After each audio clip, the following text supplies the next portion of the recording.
Ildefonso Guajardo, secretario de Economía. Antes que nada, muchas gracias por esta conversación. Gracias, Ricardo, por la oportunidad. Secretario, ¿cuáles las fortalezas del acuerdo recién anunciado por el presidente Peña Nieto para enfrentar la crisis, las consecuencias desatadas por el gasolinazo? Mira, yo creo que el acuerdo, Ricardo, está construido a partir de que como país, y no somos los únicos, estamos enfrentando retos inimaginables, tanto exteriores.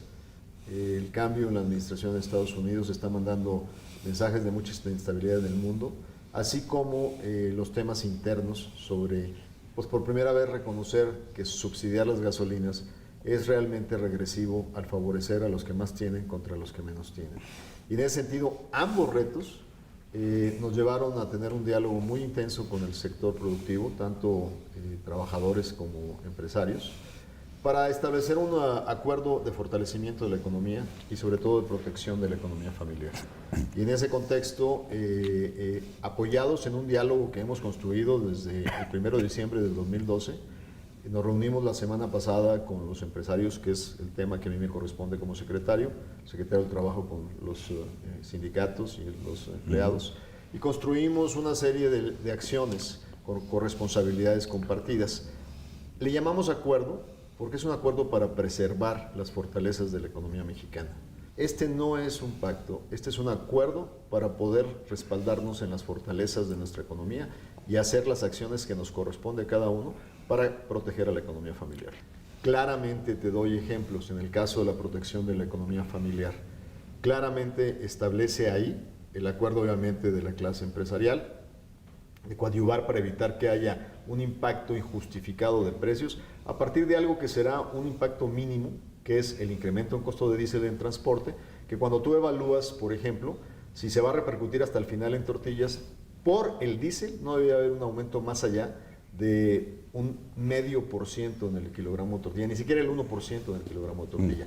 Pero hay acciones específicas, por ejemplo, hay 3 millones de mexicanos mayores de 65 años que no han recuperado sus recursos en los fondos de pensiones y que hay ahí una cantidad de miles de millones de pesos que se tienen que difundir para que la gente los recupere. Ese es un compromiso que establece la Secretaría de Hacienda. Hay compromisos específicos dentro de estas acciones de parte del IMSS para aumentar los servicios de guardería sin costo a la gente. Creo que ahí sí hubo un tema de comunicación, porque el acuerdo va acompañado de un anexo que marca pasos, acciones específicas, que de hecho te diste cuenta, tuvimos una reunión en el Comité Nacional de Productividad justamente con motivo de la visita a José Ángel Gurría, que es el comité que le va a dar seguimiento puntual a los compromisos establecidos. Ahora, el que la Coparmex no haya firmado el acuerdo, ¿distancia o incluso confronta al gobierno con los patrones? Mira, recordemos que el líder de las cúpulas empresariales es el Consejo Coordinador Empresarial, y ahí están todos conformados. Hay 11 organizaciones, está la CONCAMIN, de la Cámara de la Industria, está la CONCANACO del Comercio, está el Consejo Mexicano de Comercio Exterior, están todos, están los banqueros, están las compañías de aseguradoras. Coparmex simultáneamente divide la representación entre los que están representados en sus sectores y luego en su carácter patronal. Muchos de los miembros de Coparmex son simultáneamente miembros de otras organizaciones del Consejo Coordinador Empresarial. O sea, sí es un acuerdo consensuado. Pues consensuado por quien debe de consensuarlo, que es los líderes de los trabajadores y el liderazgo que representa a todas las cúpulas empresariales. Repito, el líder de Coparmex decidió Gustavo de Hoyos no autorizarlo, pero muchos de los socios de Coparmex, también en su carácter sectorial, son representados o porque son industriales o porque son banqueros por los sectores en los cuales están adscritos. Ahora, ¿cómo se plantea, a partir de este acuerdo, cómo se plantea este 2017 en materia económica? El 2017, sin duda, no es un año que podamos considerar como cualquier otro tradicional. Iniciaba esta conversación contigo reconociendo que tenemos retos muy duros a nivel internacional. El primero y más importante es que la relación económica más importante de México, que es la comercial, arranque el año con una serie de comentarios a veces muy informales sobre la creación de empleos por alguna inversión como la de Ford en San Luis Potosí, y que se da la impresión de que por presiones específicas hubo una decisión, hubo un cambio desde San Luis para llevarse parte de esa inversión a Michigan y otra parte a producir, a expandir la capacidad productiva en Hermosillo.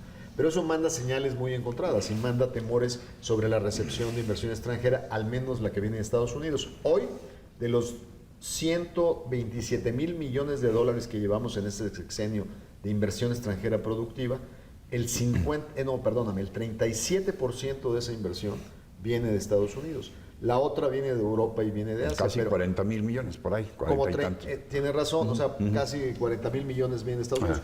Eso manda señales muy encontradas porque quien está a punto de tomar la presidencia de los Estados Unidos tiene una conceptualización pues muy anticuada de la economía. Cree que porque una empresa norteamericana viene aquí a producir parte de su producción, eso es en contra de los intereses de Estados Unidos. Probablemente alguna línea en algún pueblo pequeño sufre, pero solo para que tengas una relevancia, y eso es lo que tenemos que estar conscientes a la hora que iniciemos el diálogo con ellos.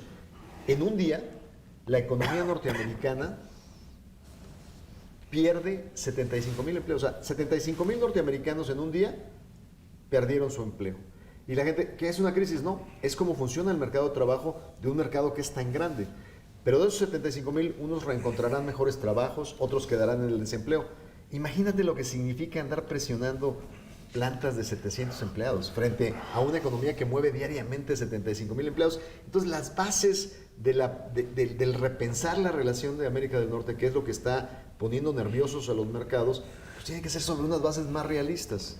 Tan es así que yo te diría que muchos de estos empleos que estamos discutiendo en la industria automotriz debido a la robotización, a lo mejor en 10 años no van a existir.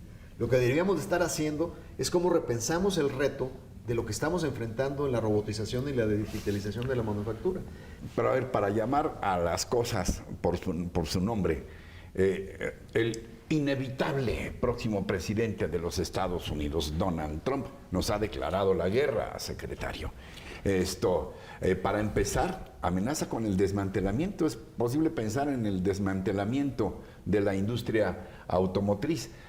Nada más entre Ford y General Motors y Chrysler tienen una docena de plantas importantes en territorio nacional. La industria automotriz ha sido un sector clave de la economía mexicana y es por eso que los mercados están reaccionando a esa incertidumbre. Sin duda yo te diría que el tema de fondo es que en estas conversaciones que vamos a iniciar con el nuevo gobierno, lo primero que tenemos que hacer, Ricardo, es que ¿les toca renegociar el TLC?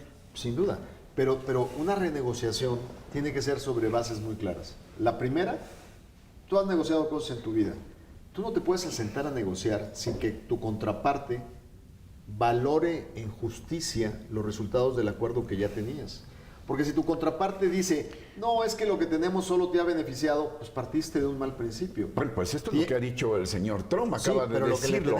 Amo a México. Sí. Sin embargo, México ha abusado de nosotros y eso ya no lo voy a permitir. Lo que es mi responsabilidad de mostrarle a mis contrapartes es lo que ellos han ganado en esta negociación. Y en esta negociación te voy a dar ejemplos muy claros. Por ejemplo, en el caso de las manufacturas, cuando tú analizas el sector manufacturero norteamericano y lo divides en dos partes, aquellos procesos que se integran con procesos en México y los que no se integran, los que más han sufrido son los que no se integran, son los que han perdido frente a la competencia china.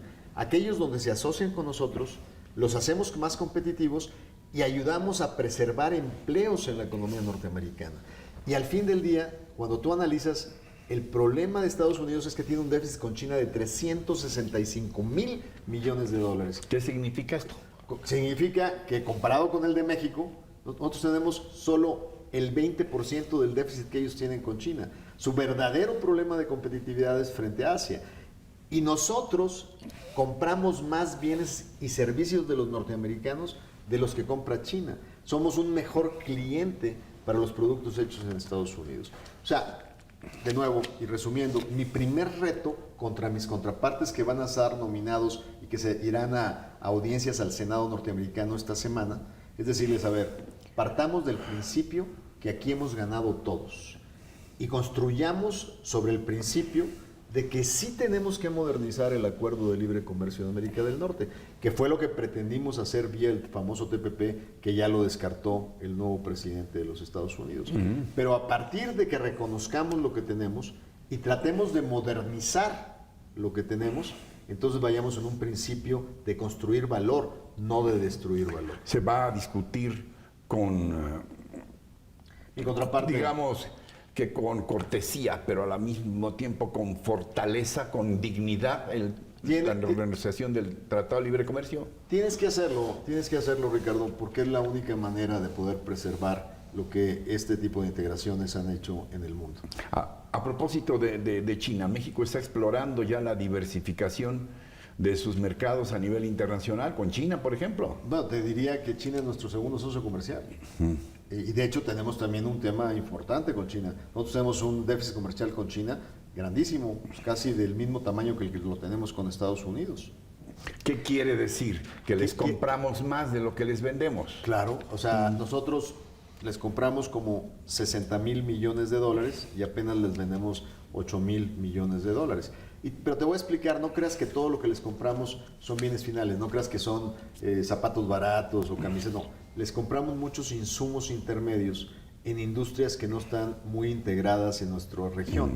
Transistores, elementos electrónicos, cosas que complementan nuestras líneas de producción para volverlas a exportar. Lo que pasa es que hoy, Ricardo, el comercio internacional ya no es de bienes finales. Hoy el comercio internacional es de partes que se integran en procesos productivos. Y esa es la parte importante de cómo te vuelves competitivo frente a estos retos. Ahora ya en febrero se habla de un nuevo aumento en el precio de la gasolina que llegaría no al 20, sino hasta el 30% de aumento respecto a lo que pagábamos en diciembre. ¿Un nuevo gasolinazo? No, Ricardo. Creo que la parte que es bien importante seguir remarcando del cambio de política en precios de gasolina es que para poderla alinear al nuevo modelo de competencia y de libre mercado fue necesario simplemente reflejar el precio internacional. O sea, retirar el subsidio gubernamental, inclusive con una modificación para que no sea el tema de recaudación de impuestos lo que se transmitiera, sino el incremento de precio. ¿Qué quiere decir esto? Que lo que pase con el precio de gasolina hacia adelante va a depender de dos factores. Del factor del precio del petróleo a nivel internacional y del factor del precio del dólar. Si ambos elementos bajan, evidentemente tendría que haber un efecto de competencia que se empieza a construir en los mercados para que ese precio vaya hacia abajo. Si esos precios suben, evidentemente tendrán un impacto de revisión en lo que será el precio que determine eventualmente los mercados. ¿Algo más que quiera puntualizar, secretario? Y que no haya yo preguntado, sobre todo para quienes estamos muy preocupados por este 2017 y que si lo expresáramos en latín diríamos que va a ser un annus horribilis o un año horrible, terrible. Yo simplemente me gustaría compartir contigo y con tu auditorio que sin duda no es la primera vez que los mexicanos enfrentamos un gran reto.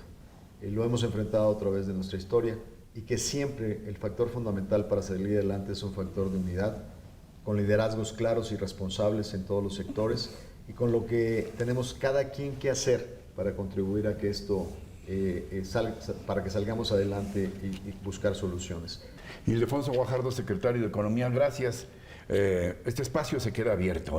Gracias. Espero que podamos seguir dialogando a lo largo del año. Y vamos a estar muy en contacto porque muchas cosas van a empezar a suceder a partir de que iniciemos el diálogo para mejorar, modernizar o renegociar el Acuerdo de Libre Comercio Americano. Gracias, secretario. Y gracias también a ustedes por su atención, por su compañía, pero sobre todo por su confianza, que también para los funcionarios públicos es factor, ¿no? Sin duda. Su confianza en este espacio. Yo los espero la próxima semana en otro Reporte 13. Hasta entonces, hasta siempre.